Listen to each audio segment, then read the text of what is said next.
It's time for a Drunk Talk TV Music Industry News Desk Report. Strap yourself in for where prohibited batteries not available in the state of shock. Hey everyone, welcome to another Drum Talk TV News Desk Report, broadcasting live December 5th, 2025. We got all sorts of stuff, music industry news, some tours that are going on, as well as what you can expect from Drum Talk TV and this day in music history. I'm Steven Shinder, and this is Shylee, Graf, your co-hosts, and we have a little bit of catch-up to do because we took last week off, and Shylee was able to put together some great points on here for the music industry that we'll talk about further in the show. But have you been, Shylee, since we were last on here? I've been doing pretty good, Steven. I've been keeping very busy with school. It's final season, so trying to keep strong. How are you, Steven? Good. It's been busy on my end as well. You know, there've been appointments, and we've also had like a bunch of interviews and stuff, which we'll mention further in the show. But overall, things are going fine over here. But of course, looking forward to the weekend and some friend meetups and whatnot. So with that, I actually have something I'd like to ask you. Now it's time for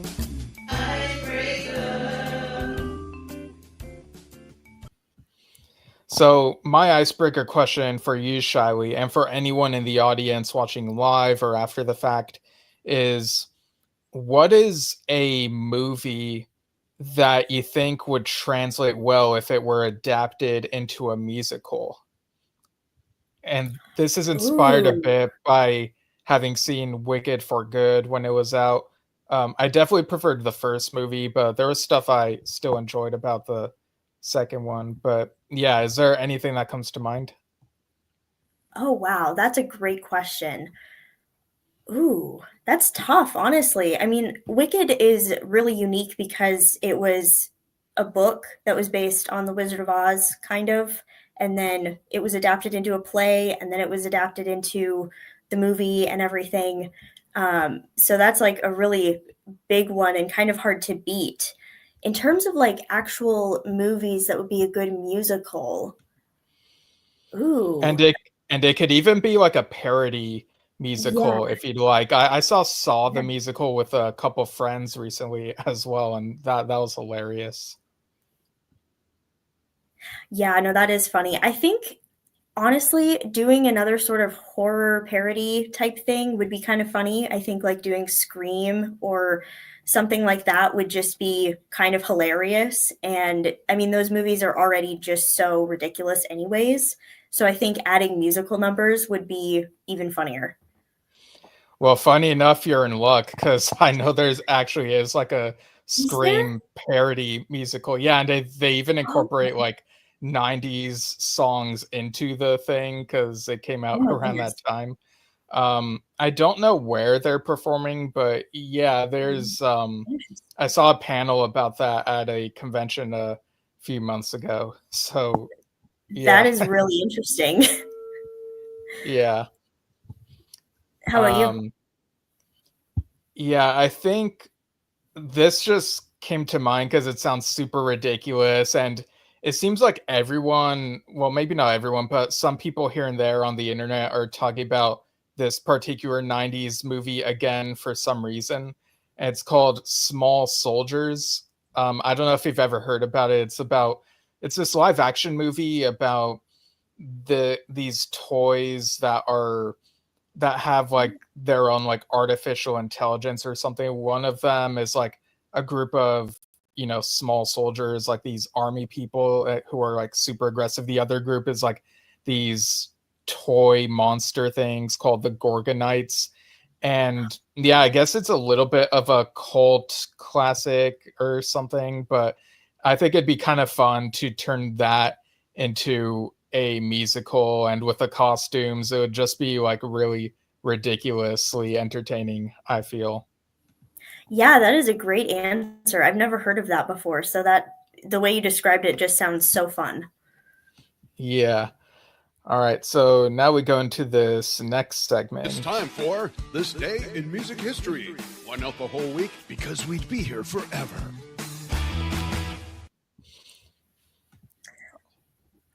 Alrighty, starting in 2016, a statue of David Bowie was set up to be put in Aylesbury, Buckinghamshire, the town where Bowie first performed as Ziggy Stardust.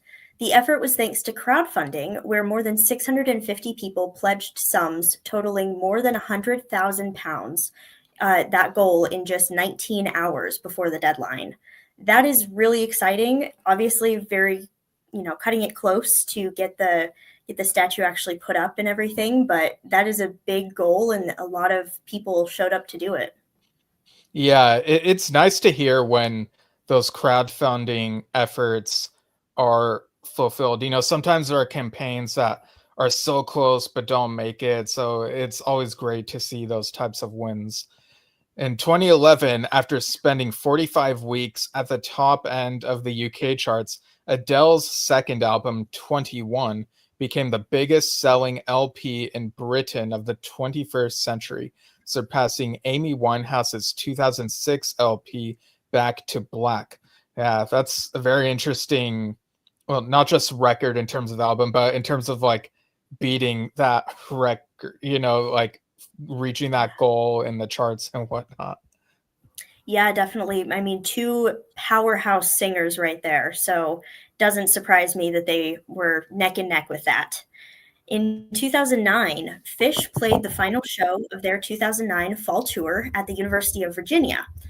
During the concert, an erratic fan ran on stage fully naked and proceeded to hug guitarist Trey Anastasio and kiss him on the cheek and run 3 laps around the stage before security managed to catch him. Sometimes I hear stories of these concerts and the things that happen at these concerts, and I just sometimes look at people and go, what are you thinking? Right. And it's very interesting that, these things just continue to happen and we keep track of them because they're newsworthy and funny.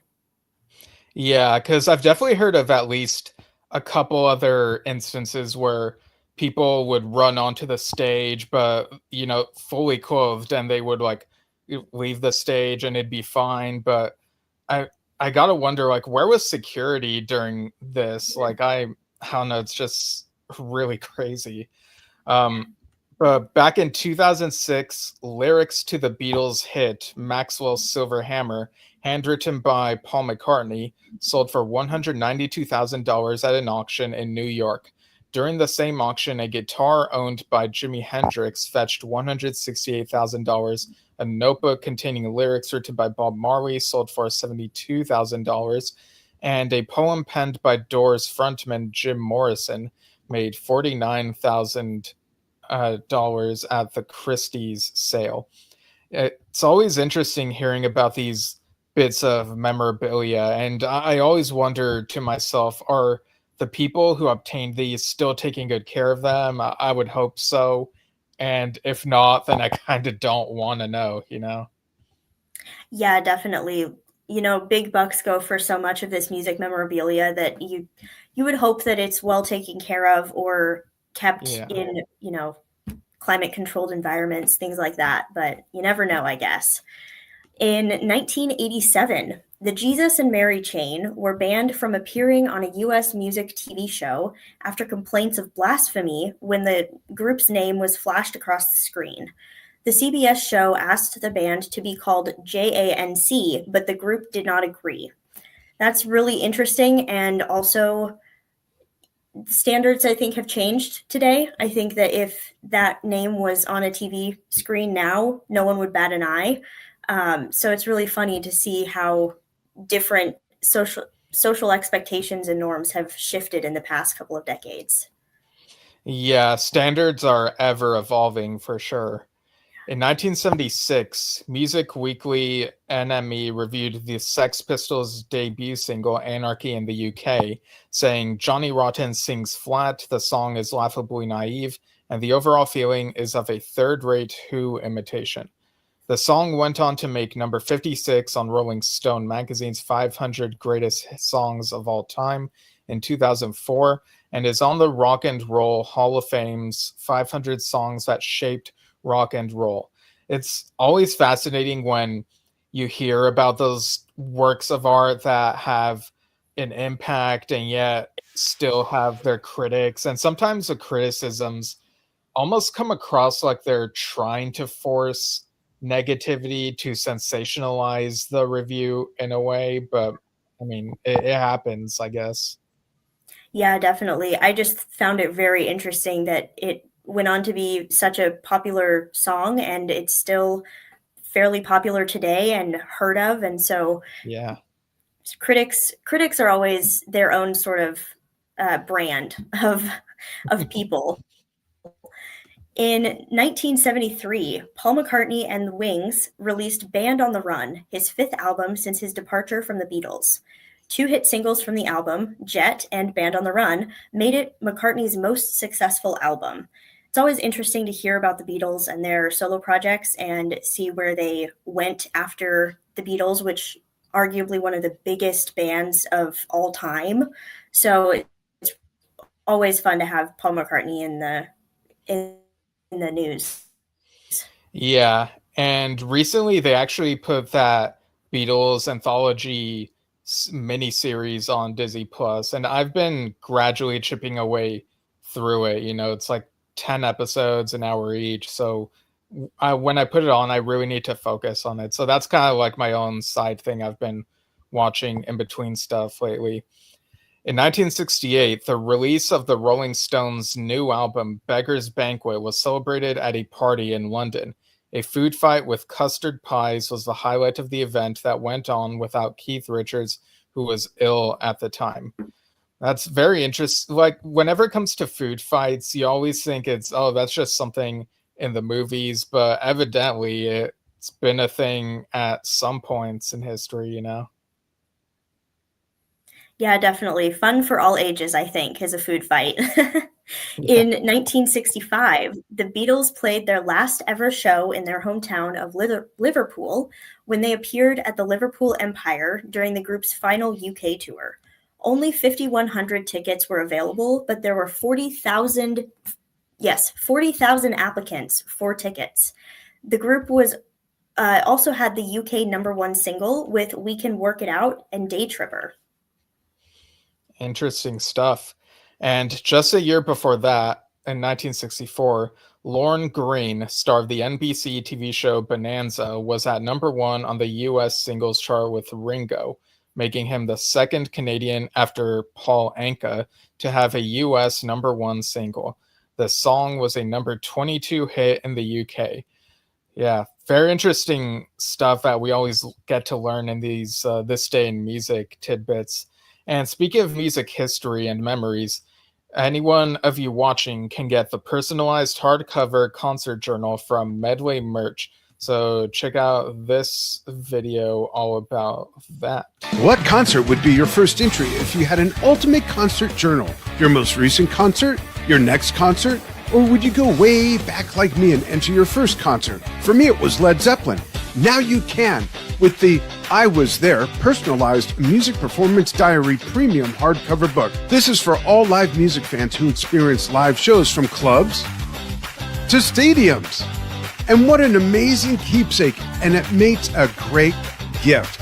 Use Drum Talk TV 25 at checkout for a one-time 25% discount, so load up. Get yours now via the link in the post. Yeah, so check out the link in the post, people. And now we get into this next bit, talking about what's going on Drum Talk TV and Drum Talk TV Brilliance. Let's see what's in the news at Drum Talk TV. Yeah. All right. Thank you to those of you who participated in the Mike Portnoy Tribute Drumming Challenge. Winners will be announced on Friday, December 12th at 3 p.m. Pacific, 6 p.m. Eastern U.S. times. The Joe Morello Tribute Challenge has been extended to December 17th at 11:59 p.m. Pacific.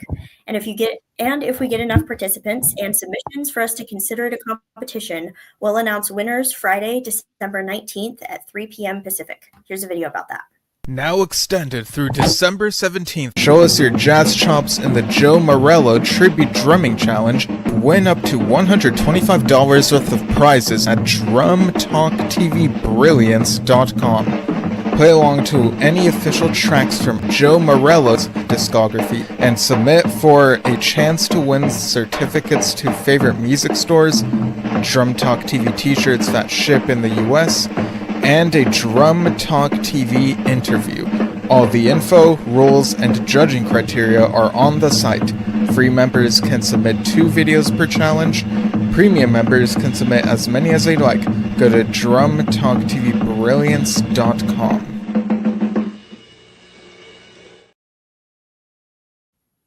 Yeah, so definitely go to our site and check out the rules and info and see what you can win. All right, and Drum Talk TV that will be present at the Las Vegas Drum Show, March 29th, 2026. There will be interviews as well as our music-themed game show in person. We'll be at booths 38 and 39, and you can check out the Las Vegas Drum Show info at lasvegasdrumshow.com. And here is a promo we got sent about the event. The Las Vegas Drum Show is happening on Sunday, March 29th, 2026 at the Tuscany Suites and Casino in fabulous Las Vegas, Nevada.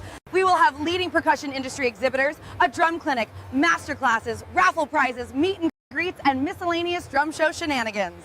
After all, it's Vegas. What can possibly go wrong?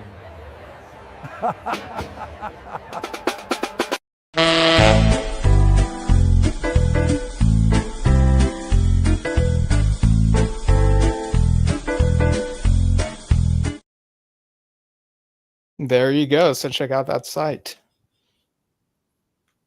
Sounds like a very exciting event. This past Tuesday, we had a multi-genre mixed bag music trivia game show.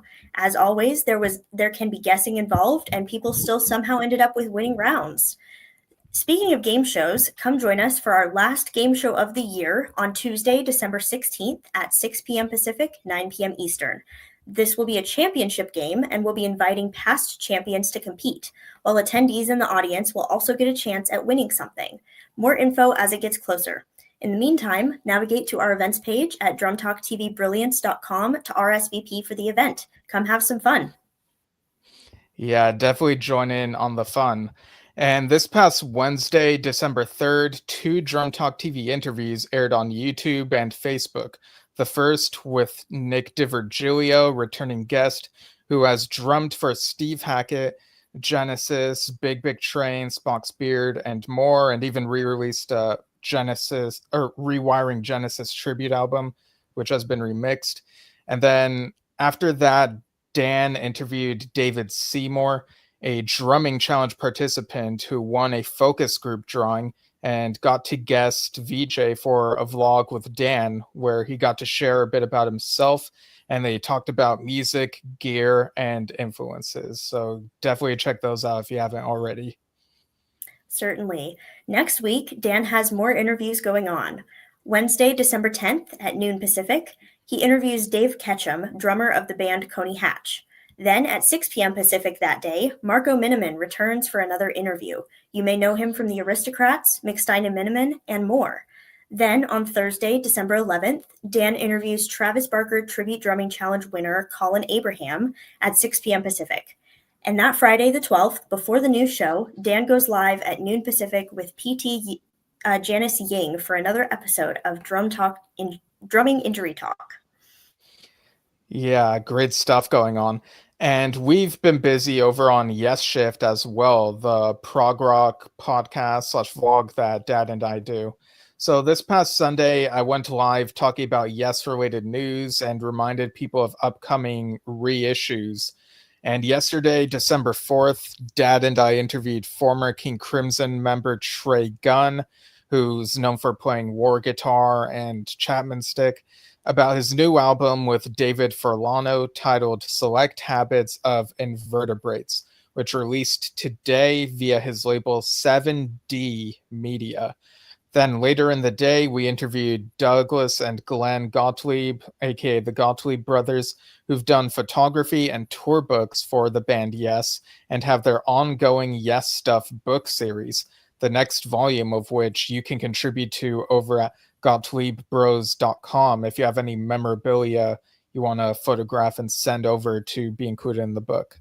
And on Thursday, the 11th at 2 p.m. Pacific, we will interview guitarist Ted Leonard of Spock's Beard and Pattern Seeking Animals. So keep an eye out for all of those.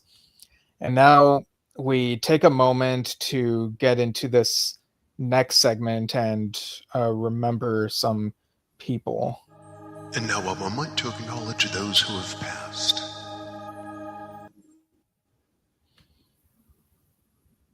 All right. So first up in these passings is Jimmy Cliff, reggae singer and Jamaican musical icon, who passed away last week. Billboard reported that his wife, Latifah Chambers, announced the news on Instagram, sharing that he passed after a seizure followed by pneumonia.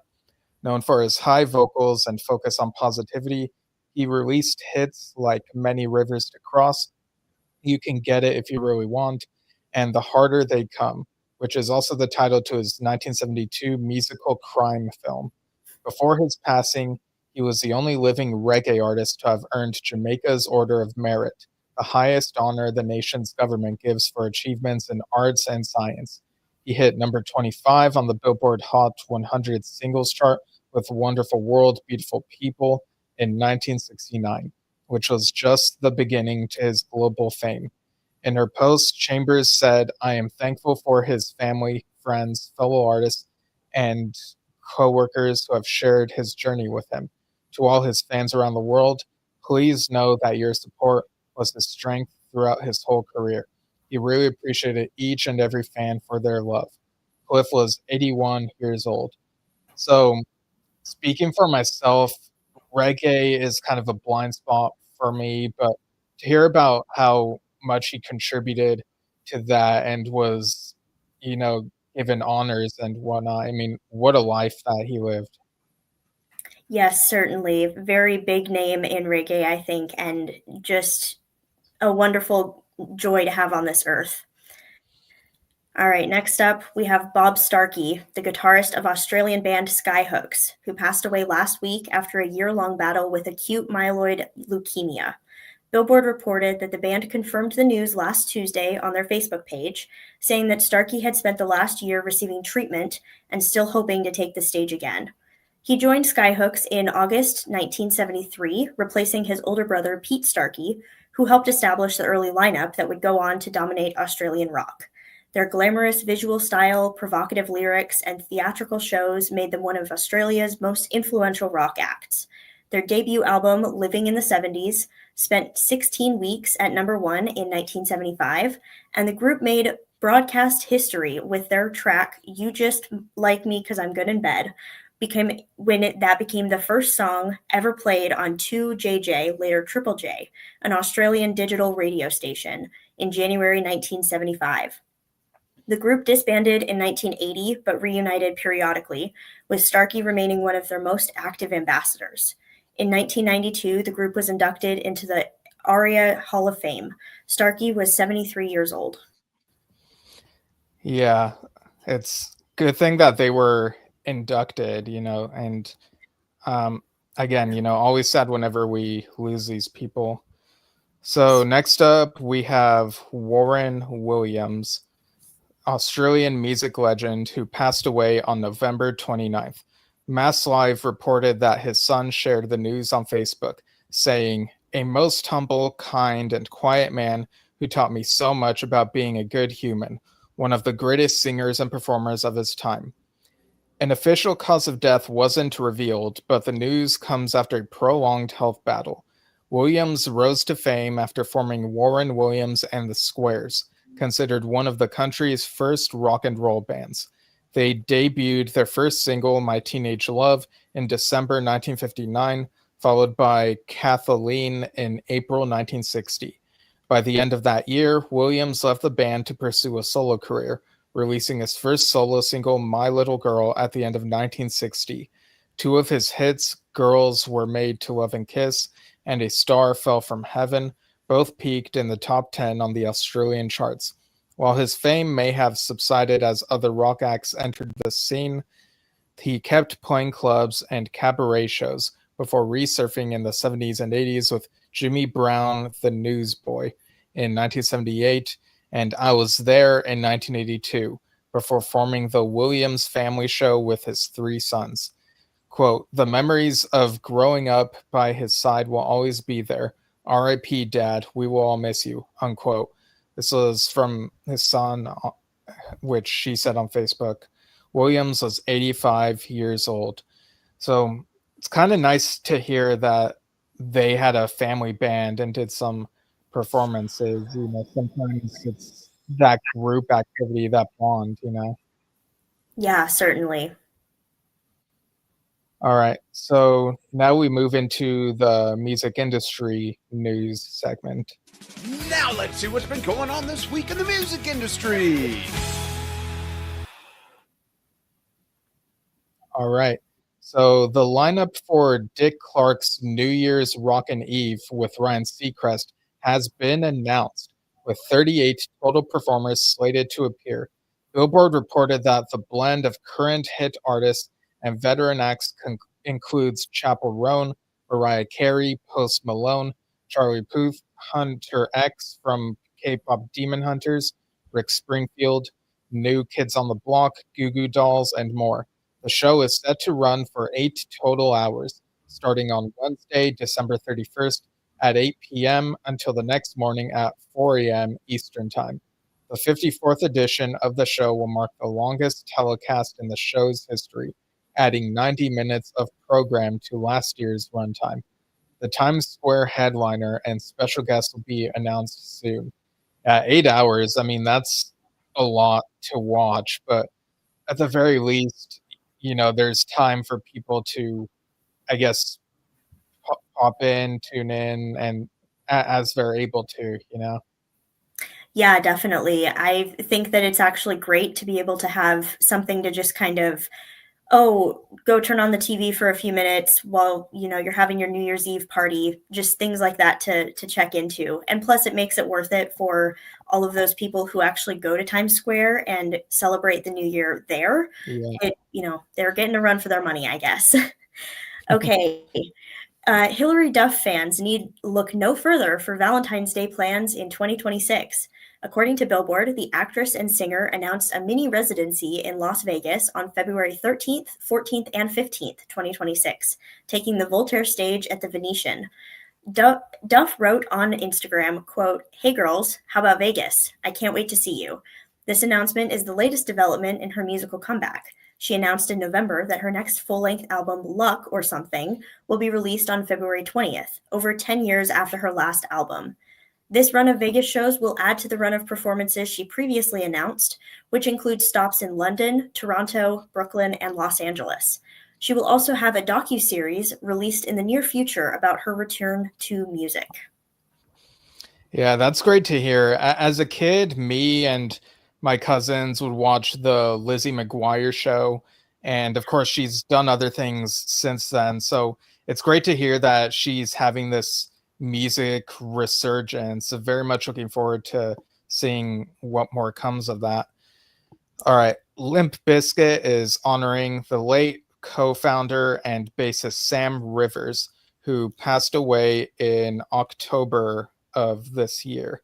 Billboard reported that during the band's first concert since his passing, the band paid tribute with an emotional video while performing in Mexico City on November 29th. The clip featured an image of Rivers with messages, "Sam Rivers, our brother forever," and "Sam Rivers, we love you forever." Members of Limp Bizkit embraced each other once the video ended as audience members chanted the late bassist's name. Earlier that day, drummer John Otto reflected on the loss in an Instagram post, saying in part, "Today is going to be tough, a first I never wanted to experience." He also went on to say, "You've always been there. There will never be another you. We're going to honor the life you lived and the love you spread with every show we play. You'll always be with us. Very heartwarming that they did that they paid tribute to him and whatnot. Yes, of course. Very happy to hear about this. Obviously, it's very sad news, but obviously, Sam Rivers was well loved and is well missed. All right, pop icon Rihanna is celebrating this week after her most recent full-length album hit a major milestone a decade after its release. Billboard reported that her album Anti clocked a historic 500th week on the Billboard 200, ranking at number 134 on the chart dated December 6th, 2025. Though these were non-consecutive weeks, it marks the first album by a Black female soloist in Billboard chart history to spend so much time on the Billboard 200. On Monday, December 1st, Rihanna proudly wrote on X, formerly Twitter, quote, "God ain't forgot about me." At its peak, the album spent 2 weeks at number 1 on the Billboard 200 and featured many Billboard Hot 100 hits like Needed Me and Love on the Brain. It also received 6 Grammy nominations. It's a really big milestone and something that I think Rihanna is very proud of. Obviously, she's been focusing on building her brand, Fenty, and raising her kids. I think she has 3 now with A$AP Rocky. So she's living her best life and she's enjoying every bit of it. And she's also remembering and being excited about her musical history as well. Yeah, definitely some impressive achievements for sure. The lineup for pre-game entertainment at Super Bowl 60 was unveiled earlier this week.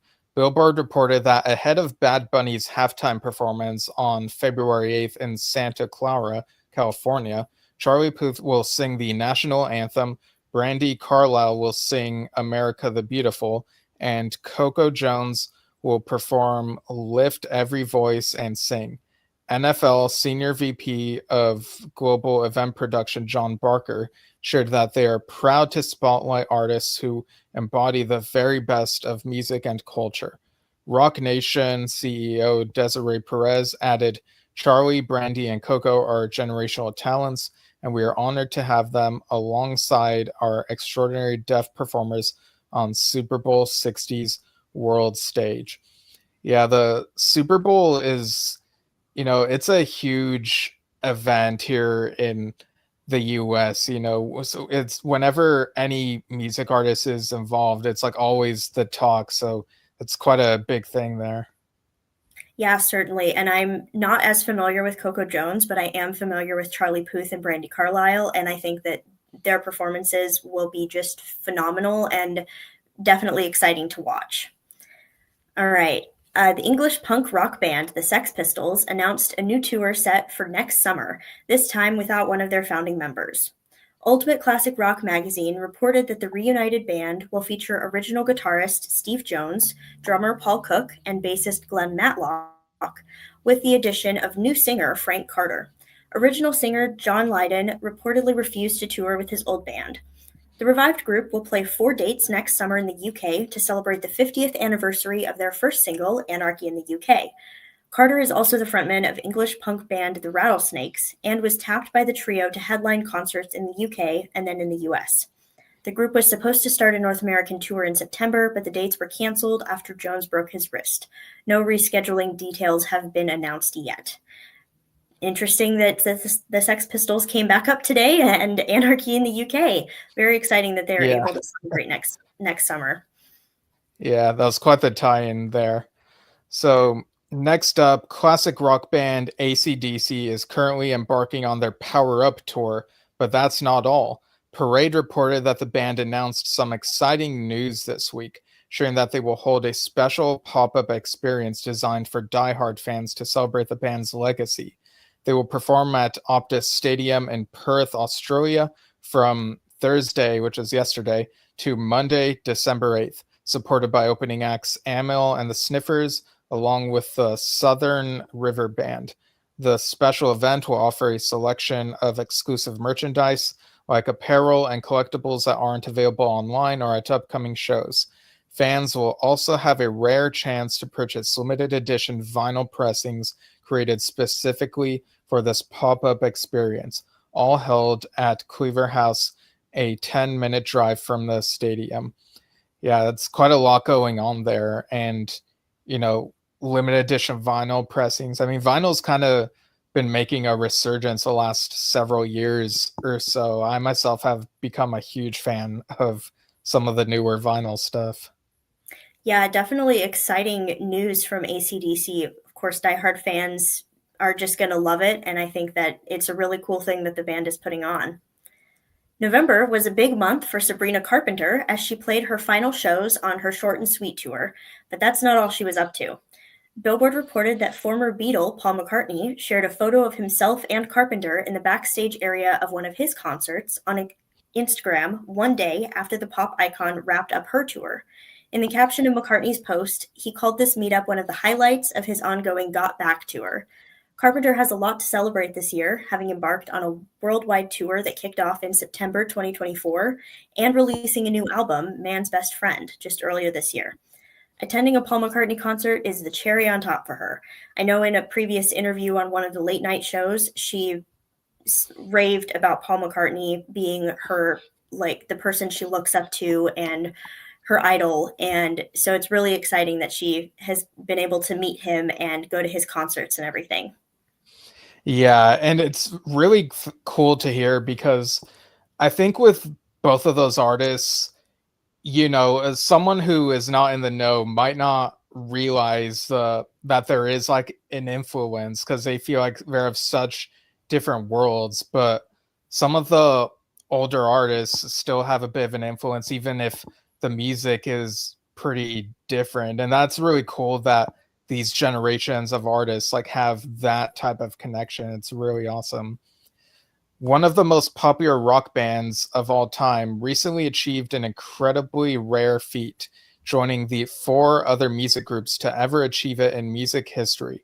Parade reports that Aerosmith's new EP, One More Time, debuted inside the top 10 of the Billboard 200 this week at number 9, making them the 5th act in history to have a newly charting top 10 album in each of the past 6 decades. The only other acts to accomplish this feat are Paul McCartney. There we go again with the Paul McCartney mention on here. James Taylor, Bruce Springsteen, and the Rolling Stones.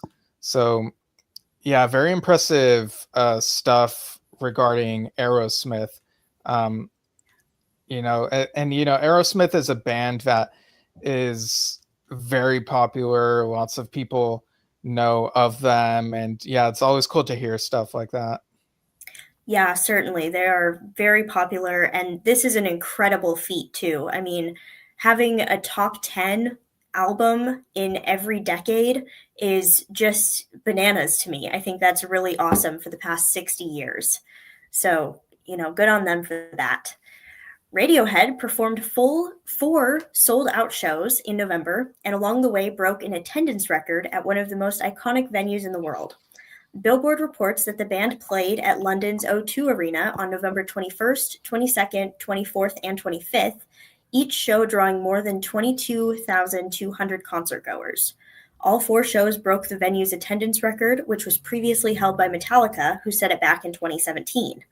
Senior Programming Director Christian DeCuna shared in a statement, quote, "We knew how special these exclusive shows would be, and we're so grateful to the band for bringing them to the O2. It's been a true honor to host them, and each night they played different set lists spanning their incredible back catalog. These shows will be remembered for years to come." The band took the stage for the first time in 7 years back on November 4th with a show in Madrid, the beginning of a 20-date European tour. That's very exciting. Huge news. Breaking a record that's been held for, 8 years now? Very exciting and a great comeback for Radiohead. Yeah, definitely. Rod Stewart has announced some additional shows for his 2026 lineup this week as he embarks on his One Last Time tour. Parade reported that the award-winning legend is proving he isn't done yet, posting on Instagram, "Niagara Falls, I'm thrilled to announce an additional show on August 4th, 2026. See you there." Fans, of course, flooded the comments sharing their excitement for the show, with others calling for him to visit other places like Latin America before he calls it quits. His 2026 lineup will kick off in Connecticut in March and wrap up in Kansas City in August. He is currently working through his European tour, which started in November in Germany and will wrap up December 9th in Austria. He will also return to Las Vegas for another round of his residency, the Encore shows, from May 27th to June 6th. So, yeah, if any of y'all are Rod Stewart fans and are near any place he may be performing, definitely like go check him out. You know, this is your chance to like go see him, you know, while you can. Yeah, definitely. Very exciting for those fans. All right, popular 90s rock band The Cranberries is experiencing a resurgence in popularity thanks to the release of their MTV Unplugged concert as an album in November. Parade reported that the band posted on Instagram saying, quote, "It's been a moving week. We're overwhelmed that our 1994 MTV Unplugged session, re-released for the first time, has reached number 8 on the Billboard vinyl chart. To then be honored with Rolling Stone UK Icon Award truly shows how far our music has traveled from its beginnings." The message did go on to honor band member Dolores O'Riordan, who had passed away in 2018. Very exciting. Definitely, Cranberries has a couple of the most iconic, most like recognizable songs. Linger, Zombie, Dreams, all of those come to mind just immediately, and it's awesome that they are receiving more recognition. Yeah, Dreams is a huge one. It always reminds me of You've Got Mail. So their music definitely sticks with you after you listen to it. All right. So next up, we have Deep Purple. So I'm just put that up on there. Deep Purple's frontman Ian Gillan had a recent interview with Uncut Magazine where he revealed that the band's run is nearing its end. Penn Live reported that the 80-year-old rocker shared some health battles, specifically his vision, which makes it very difficult to do any work. He appears to be taking it as well as anyone can, saying, "It's hilarious, this growing old thing. It's a laugh a minute. Nothing's changed really, apart from I can't pole vault anymore. Other than that, things move a little more slowly, but nothing's changed." Fans don't have to fret just yet, though.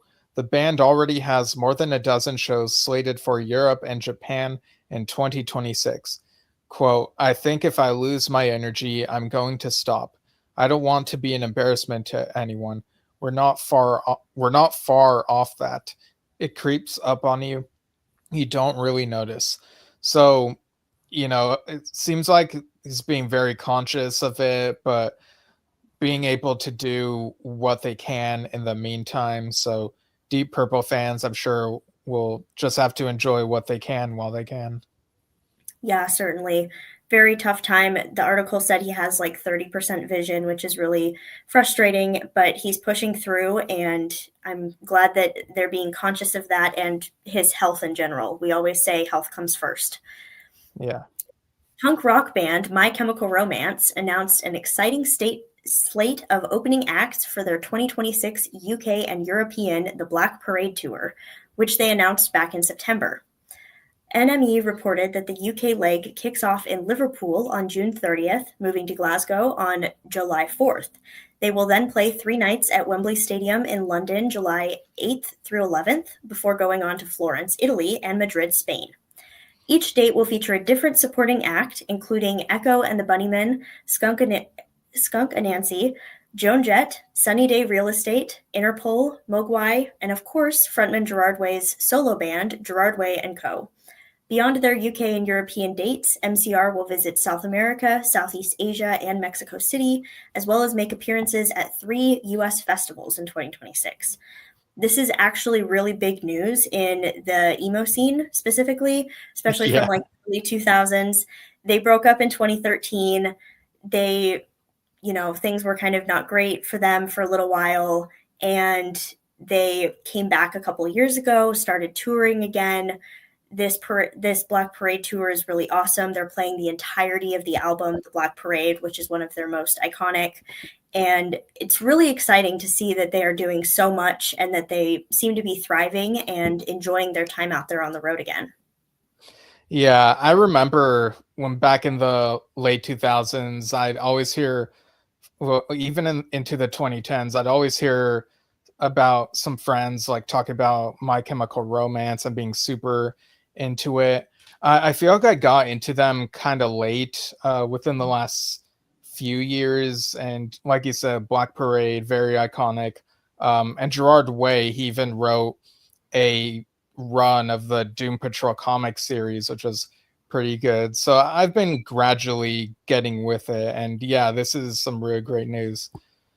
All right, Red Hot Chili Peppers bassist Flea is releasing his own solo album after over 40 years with the band. While he has previously released a solo EP in 2007 titled Helen Burns, this will be his first full-length solo album. Syracuse reported that the icon released the first single from his upcoming album.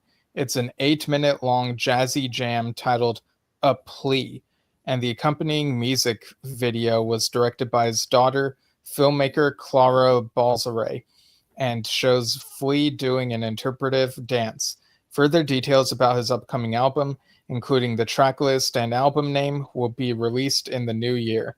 His career with the Red Hot Chili Peppers has been an impressive one, with a Grammy-winning band forming in 1982 and releasing hits like Give It Away, Californication, Under the Bridge, and many others. So yeah, sometimes artists take a while to put out a full solo album. I can think of a couple others that did that, but yeah, very curious to see how this one turns out. Yeah, definitely. Very big news.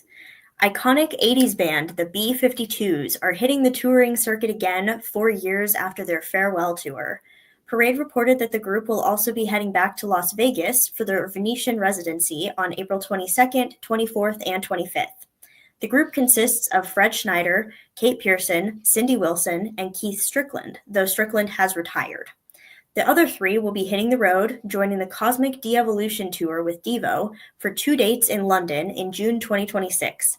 While the band said goodbye to touring officially in 2022, Wilson said in an interview earlier this year, quote, "It's hard for us to end. We're still having a good time, and it's still wonderful to look into the audience. Seeing those happy faces and people grooving, that's what keeps you going."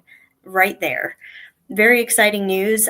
They have some very iconic, recognizable songs. Love Shack, obviously.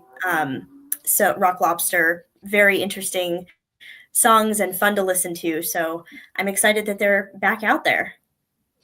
Yeah, definitely. All right, so rumors have swirled about Toto and their relationship with founding frontman Bobby Kimball, but now founding member Steve Lukather is setting the record straight. Parade reported that while the band's relationship with the original singer hasn't all been sunshine and rainbows, Lukather said, "I love Bobby Kimball. He's one of the greatest singers I've ever been around. When the voice was on, he was untouchable." So this is what he said during a recent podcast appearance. He explained that he has been in contact with Kimball, but, quote, "he's starting to lose touch with who he is now because of, dementia," unquote. Lukather and the rest of the band want to put all of this, quote, "mortal enemies," unquote, speculation to rest. And he shared that he never hated Kimball, but rather some of the things he did. He shared on the podcast, quote, "And I said some really nasty bleep I wish I didn't say because I was angry, and that perpetuated this media-driven feud that we supposedly had that never really existed," unquote. So nice to set the record straight there. I think between fans and media outlets, it's very easy to try to create something that's maybe exaggerated from what actually is the truth. So it's nice to have something out there like this where the record is set straight. Yeah, certainly. And of course, it is unfortunate that he has dementia and can't perform and all of those things. But very, very good to know that all of this is just laid to rest, and hopefully everyone can move on from here. Right. Okay, so now we reach the end. Here's a reminder of what's coming up soon on Drum Talk TV. All right, everyone, don't forget to RSVP to our last game show of the year on Tuesday, December 16th at 6 p.m. Pacific, 9 p.m. Eastern. Go to drumtalktvbrilliance.com, navigate to the events page, and sign up so the link will be sent to you the day of the show. And remember to submit your videos for the Joe Morello Tribute Drumming Challenge. The deadline was extended to December 17th, 11:59 p.m. Pacific, so don't miss it. And thank you to any of you watching out there, whether it be now or after the fact. And thanks again to Shylee for co-hosting this. Yeah, of course. Thank you, Stephen, and thank you everyone for watching. We will see you next week, and have a lovely weekend. All right. Later, everyone.